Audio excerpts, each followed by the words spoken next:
Good morning, everybody, and welcome to Breaking the Rules. I'm your host, Ray Lowe, and by the way, I'm also the luckiest guy in the world. So we've discussed what the luckiest guy in the world means on most of our shows, but a quick recap of it is the luckiest guy in the world is a state of being. It's not somebody, it's not a physical presence. And when you feel like the luckiest guy in the world, everything in your life comes together.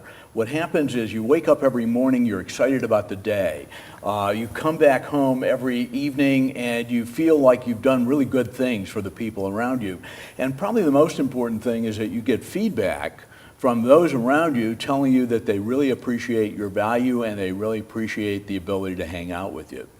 So the name of our show, however, is different. So I'd like to introduce Casey Dempster, and Casey, tell us about Breaking the Rules.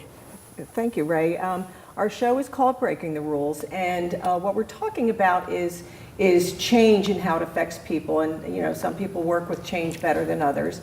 And I have a quote that I think can be helpful to what we're trying to say. And this quote's from Franklin Delano Roosevelt, and he says, "Rules are not necessarily sacred, principles are." And that goes back to a point that I made several shows ago where I'm not telling people to just go out and break rules or break laws. What we're talking about is once you know what the rules are, then you can think outside the box and maybe come up with something more innovative that works best for you when you're in a situation of change that's causing you some discomfort. So in keeping with that idea about thinking outside the box, we're going to talk a little bit today about planned giving. And about 5 years ago, Ray and I co-wrote a book. It's called Family Monies, Family Values, and Your Family Legacy. And it's as you can see, a very short book. It's very readable, and it has a lot of stories in it about people who created a legacy within their family that isn't necessarily a huge foundation or trust. And our point with the book was that you can be creative. You don't have to have a lot of money to create a family legacy. And I'm just going to talk about one story that we touched on in there, and it's about Berry Gordy. You may or may not know that he was the founder of Motown Records. And in the late 50s, he went to his family who had created what was called a family bank. And every member of the family put $10 a month into this account, and if they wanted to take a loan, they would have to present their idea to the entire family and had to be a unanimous approval, and then they had to sign a promissory note that they would pay back the loan within a year with interest. And he did, and that's how he started Motown Records. So again, they were not wealthy people, but by everybody contributing, they were able to create this amazing record company. Yeah, and we have the storybook, so it's available on Amazon, it's available for your Kindle, for your Nook, whatever, right. And it's inexpensive. Yes. And we're going to be talking more in future weeks about this concept because we're adding to this book as we speak. Right. But what we're talking about today a little bit is maybe a more poignant form of gifting here, or giving. And we had a guest on our show last week, right. And they approached things a little differently. They found their cause, and they're running half marathons to raise money, and they're raising substantial money. Right. And we're going to build on that principle today because we have as our guest, and I'm going to introduce our guest, Viken Mikaelian, right now. Okay. Great, how are you? And Viken, thank you for joining us. And your life has been built around planned giving. Yes. But before we get there, Yes. we want to know more about you, okay? Well, before that, let me tell you, I have been breaking the rules since I've been 19. Good for you, okay. And I love every second of it. Why'd you wait until you were 19? You should, that's when I grew up. Okay. No, I grew up about a year ago, but... Okay, so you started on an incredible journey as far as I'm concerned, right? You were born overseas, right? Yes, I was born in Beirut, Lebanon. Okay. Armenian parents. We came to the United States in 1962. My dad did his fellowship at Johns Hopkins in Baltimore. And 1964, we went back. Beirut was a beautiful city back then. Unfortunately, the war broke out in 1970. So we came to Philadelphia. I love Philadelphia. He did his, he was a surgeon and a professor at Jefferson until he passed recently. And you started with the intent of being a doctor, right? Yeah, that's when I broke the rules, actually. I went to Lower Merion, went to University of Pennsylvania, and studied pre-med, studied the sciences, and almost went to med school. And then I broke my first rule. I said, no, I cannot follow my dad's steps. I'm just going to start my own business. And my friends were kind of concerned because they thought that the reason I was starting my own business is because I couldn't get a job. Well, was a little bit different than that. And since then, I've been in the marketing business, and that's what philanthropy is all about for nonprofits. They have to sell themselves. Okay, so let's talk a little bit about philanthropy here. And I think when we were talking earlier, you said something about the fact that most people don't know how to give away money. I don't know if it was Bill Gates or not, but one of those billionaires said something like, it's easier to make money than to give it away. And that's true because you've earned this money, and you've earned hard money, and you don't want to give it to somebody who can lose it. So plan giving is a way of giving money away where you know that money is going to be protected in perpetuity. And that's how you establish a legacy. Okay, so is there a process that you think about when you start thinking about giving away money, and why do people want to give away money? Well, to be remembered, my dad, I recall I was having a conversation with him, and he just looked into the sky for about 8 seconds, that felt like 80 seconds, and said, I would like my name to be next to a surgical room. You see, as you get older, you think differently than the younger generation. You know your time is coming. Okay. And you're wondering, how can I be remembered? I went through cancer myself recently, and I'm not that old, but I'm thinking you cannot be here tomorrow. So you start thinking differently than the younger generation who's trying to just make it. And I guess that's called maturity. Okay, so you decided to make this a business. So what went through your head? How did you get from medicine to marketing to planned giving? What were the thoughts? It's funny, most people in the planned giving business are there accidentally. And what happened in my case was I became friends with the director of planned giving at the University of Pennsylvania back then. And he was an attorney and an English professor. And I couldn't understand what the heck he was talking about. I finally realized that attorneys, like doctors, are not marketers. These guys just don't get it.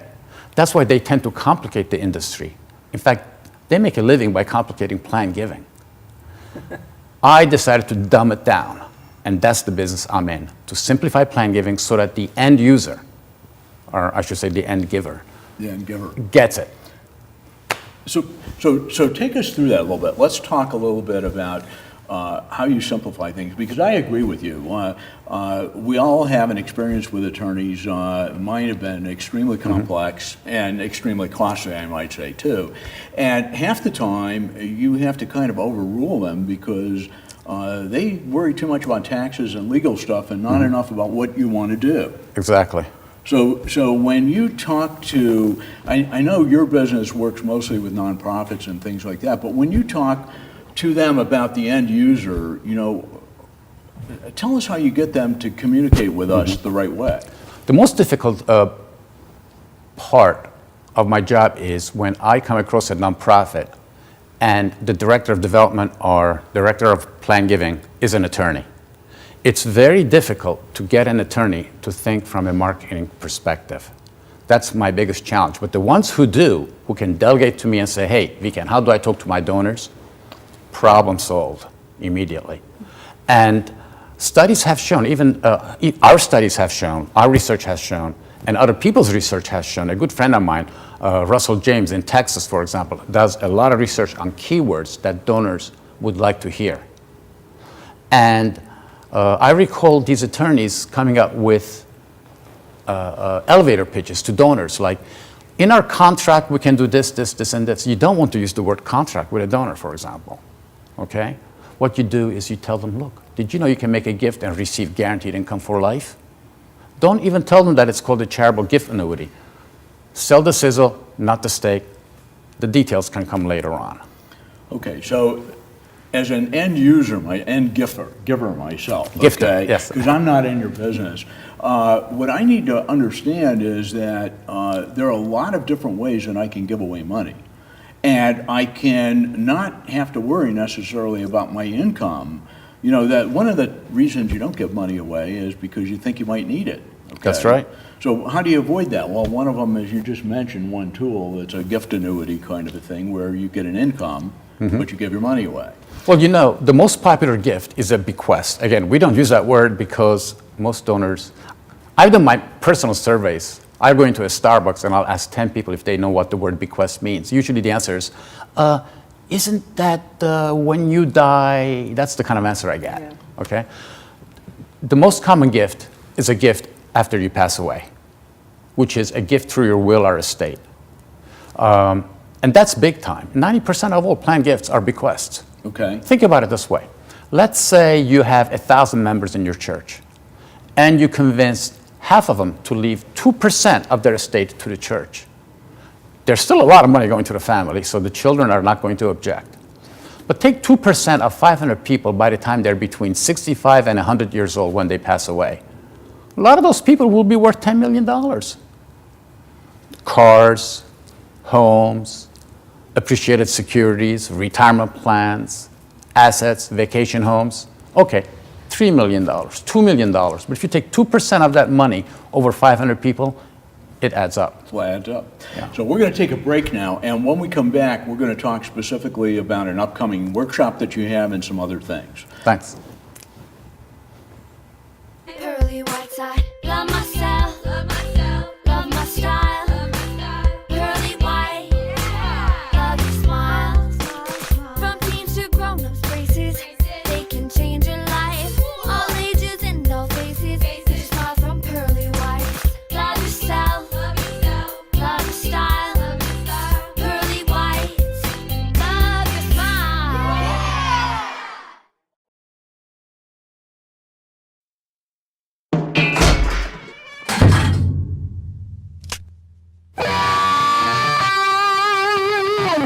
For independent living for seniors age 62 and over, People Inc. offers safe, maintenance-free apartments across Western New York. The affordable rent is income-based. For more information, call People Inc. Senior Living at 817-9090. In a world where bankers have lost all interest, where robots and fat cats rule our fortunes, one woman will stand up and strive to do the impossible. Be treated like a person. Friends and neighbors will join her quest. Ordinary people will band together against the forces of corporate greed. And together they will form Philadelphia Federal Credit Union, already in a neighborhood near you. Assurance. It's a word, a touch, a look that sparks a feeling. Peace of mind that everything will be all right. These are the moments that inspire us to do more than you'd ever expect from a car insurance company at a price that's less than you'd expect. This is more than just insurance. This is Plymouth Rock Assurance. Visit us at PlymouthRock.com.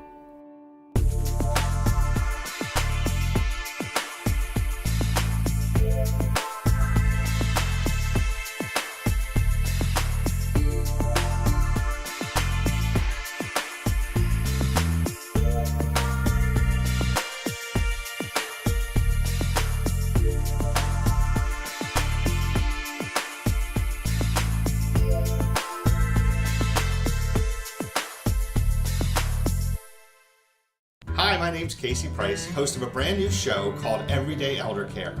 My show will help you take the stress out of caring for your elderly loved one by educating you about options and solutions you may not even know exist. Tune in every Tuesday at noon on RVN TV. We'll see you there. Imagine. Okay. This is about Okay. how long?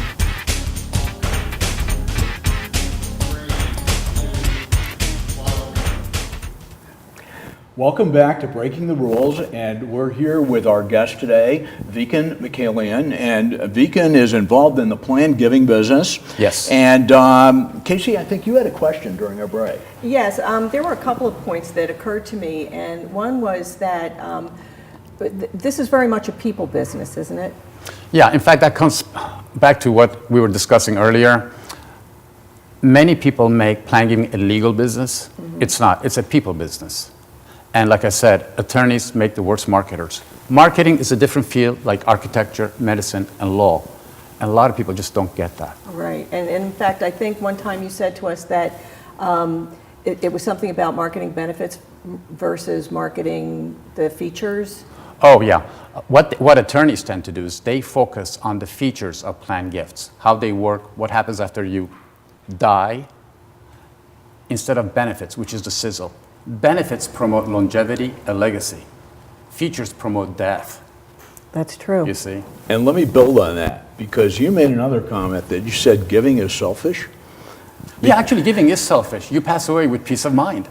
You know, studies actually show the more you give, the more you earn.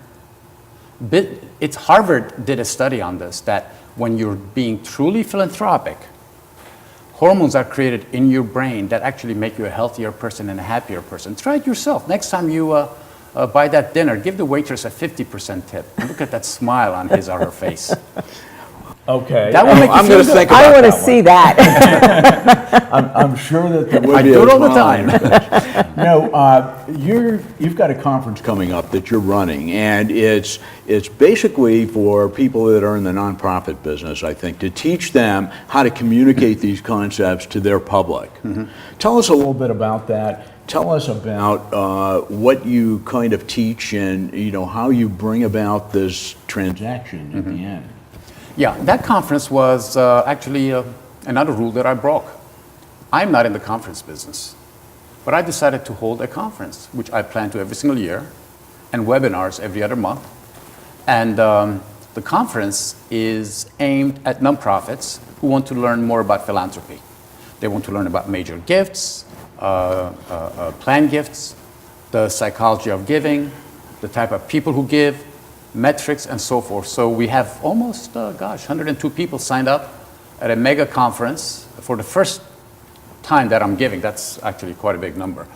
It's being held at the Valley Forge Sheraton, October 9th, 2018. Okay, so everybody should run out and sign up, and we'll boost this up. Actually, we're booked. Okay, well, we'll come back to that again and talk a little bit about where it is and when it is, but let's talk about your agenda in there a little bit. And what I'm most interested in, I know if I were running a nonprofit, I would go there to learn these things, but how does that translate into the end when I'm dealing with people?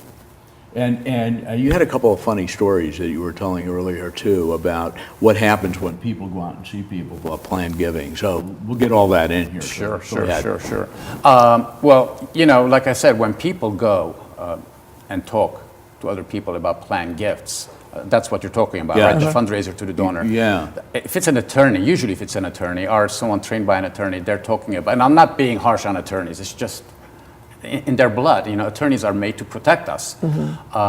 We want more of people to have a personality, people who understand people. You know who was a good people person? Zig Ziglar. Do you remember him? I certainly do. Or Brian Tracy. Yes. Yeah.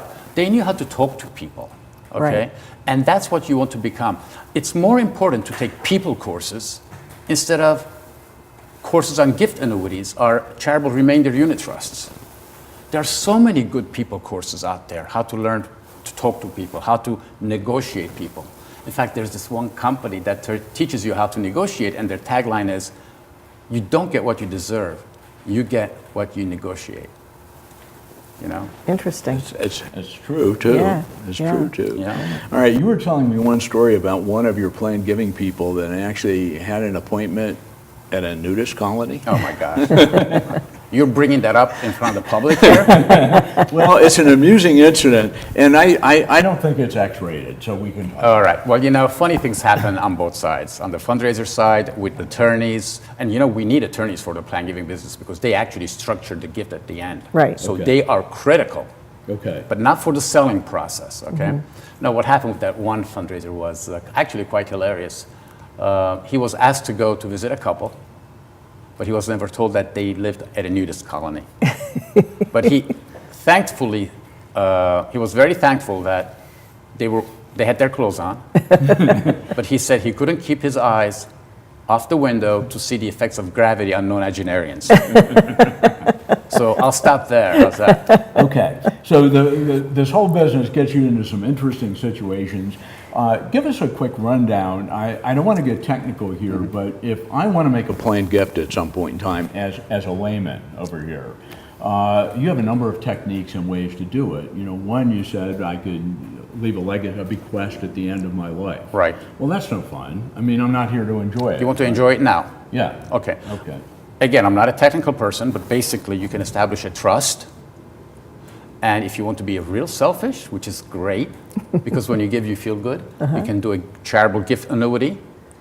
And geez, if you want to support that charity and you have highly, highly, highly, highly appreciated securities, what a great way to give. You avoid the capital gains tax, you get a deduction, and you receive guaranteed income for life. And if you really like the stock that you're giving away, go buy it at today's prices. At least your cap will be a lot higher. Okay, so there's all kinds of techniques here. Yeah. And what we're telling people is if you want to give money away and feel good, right, you need to consult with somebody who can guide you through this realm of things. And you want to look for a people person because you want to learn this all in English. That's right. And go from there.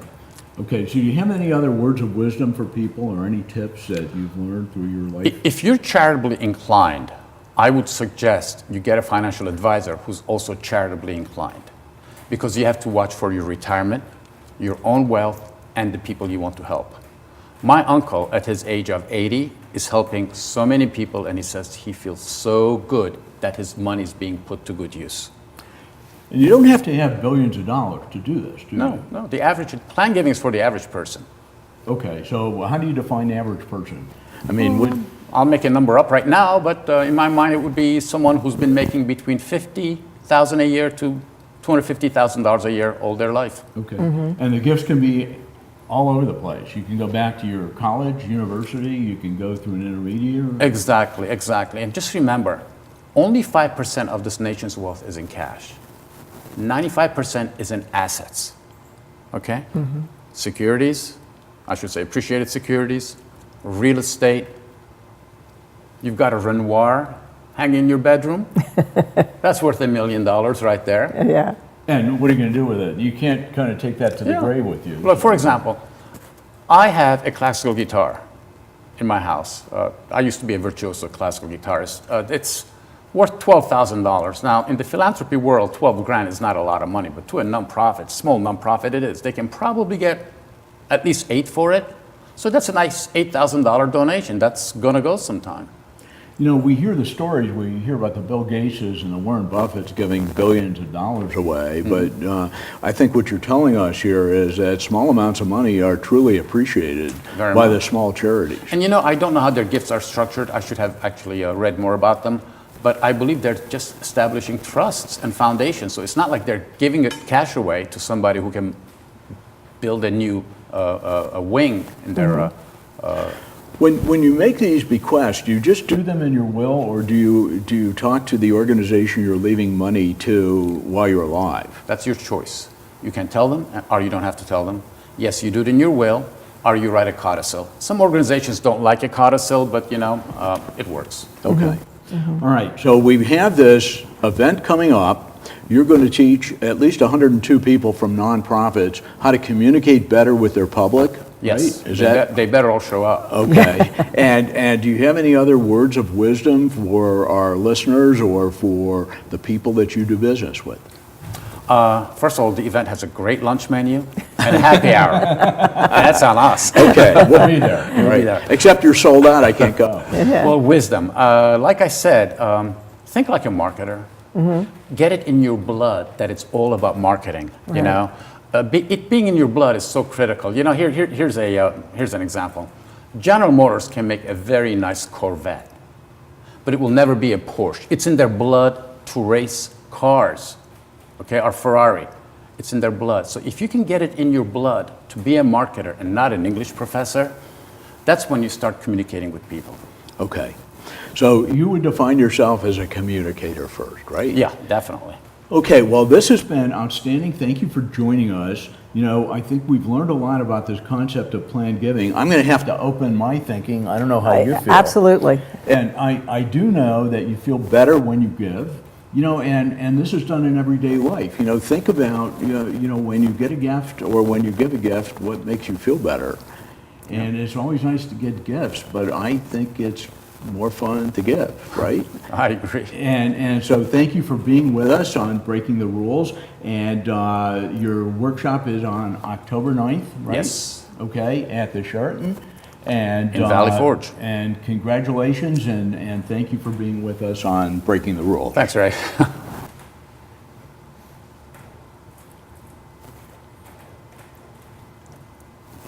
Okay.